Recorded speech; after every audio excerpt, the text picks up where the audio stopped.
السلام عليكم، نتمنى تكونوا بخير وعلى خير وبتمام الصحة والعافية وانتم كتشاهدوا هذا الفيديو هذا على قناتي وقناتكم يوميات نسيمة. ضمن تحضيرات حلويات العيد غادي نشارك معكم هاد الغريبة هذه اللي فعلا كتجي لذيذة في المذاق ديالها، كذلك سهلة في التحضير ديالها وكتذوب في الفم.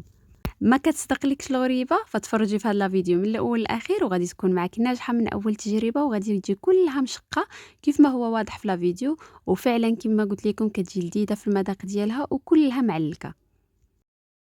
فالطريقة ديال التحضير ديال هاد الغريبة هادي راها جد سهلة وبسيطة كيف ما قلت لكم، وكذلك حتى المكونات بسيطة ومتواجدة في كل بيت، وكذلك ما كتاخذش واحد الوقت اللي هو كتير باش كتوجدوا هاد الحليوه هادي اللي فعلا كتجي كيف ما قلت لكم راقيه في المنظر ديالها وكلها مشقه كيف ما هو واضح في الفيديو.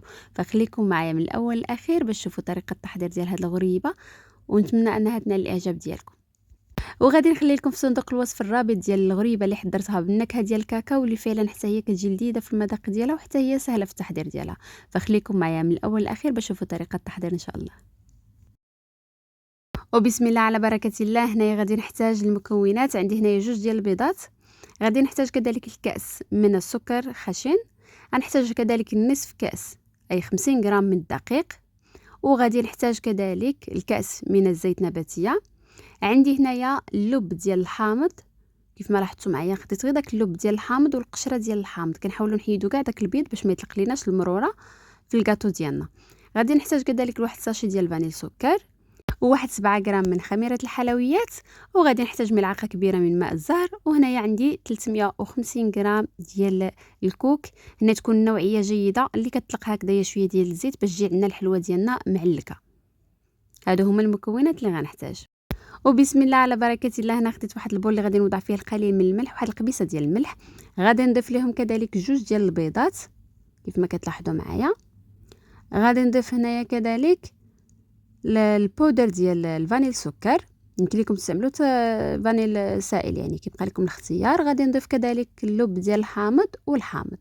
غادي نضيف هنايا سنيده، كاس من سنيده اي السكر خشن، وغادي نضيف كذلك زيت نباتيه.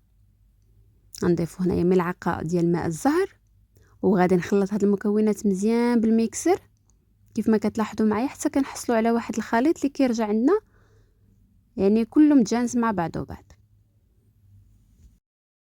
كيف ما كتلاحظوا معايا مستمره هكذا بالخلط ديال المكونات مزيان مع بعضها بعض حتى كنحصلوا على واحد الخليط اللي كيكون كله متجانس مع بعضه بعض، كتذوب عندنا ديك سنيده، وكذلك حتى القشر ديال الحامض واللب ديال الحامض حتى هو كيتجانس مع المكونات، يعني ما كيبقاوش كاع باينين عندنا دوك الحبيبات ديال السكر ولا كذلك اللب ديال الحامض. كنحصلوا على هذا الخليط هذا كيف ما هو واضح في لا فيديو.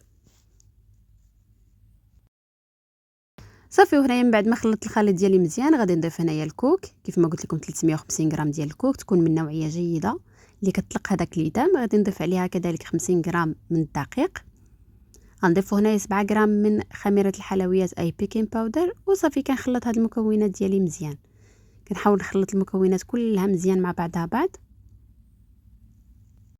فغادي نستمر بهذه الطريقه حتى كنخلط المكونات مزيان.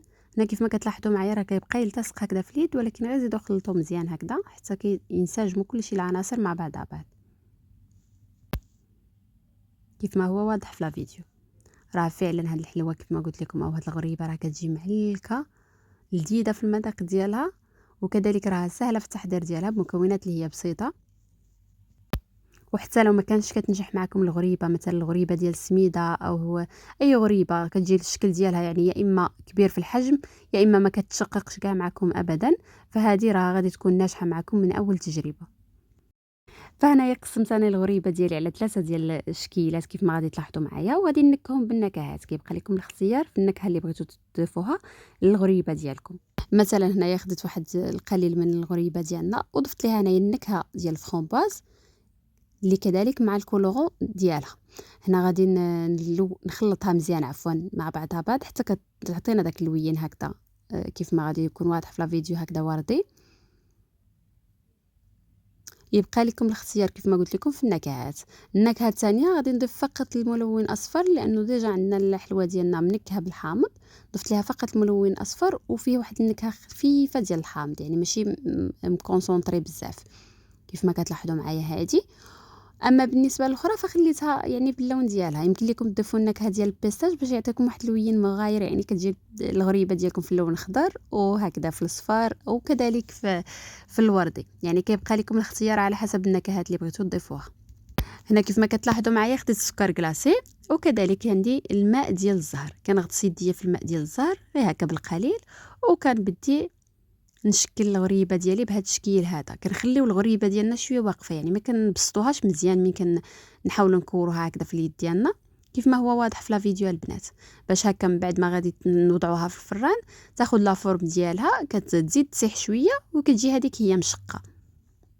من الاحسن انكم تستعملوا سكر كلاصي، يعني يكون من نوعيه جيده باش يبقى هكذا ما كيدوبش معكم في الفران، كيبقى هكذا يعني لاصق حتى هو في الغريبه ديالنا.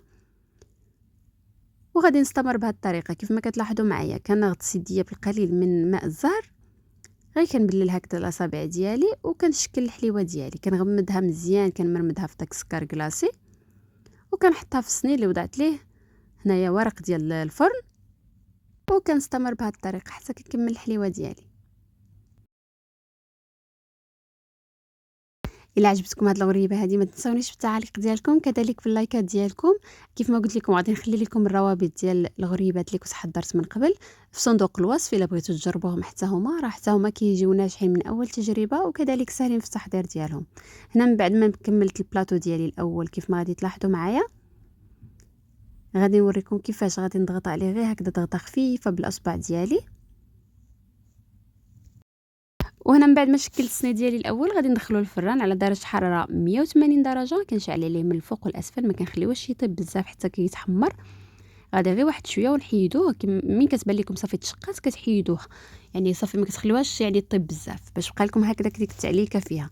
هنا كيف ما كتلاحظوا معايا كنضغط غير هكذا من الفوق ديال كل حبه هكذا بالاصبع ديالي باش كتزيد تعطينا ديك التشقيقه في الفران.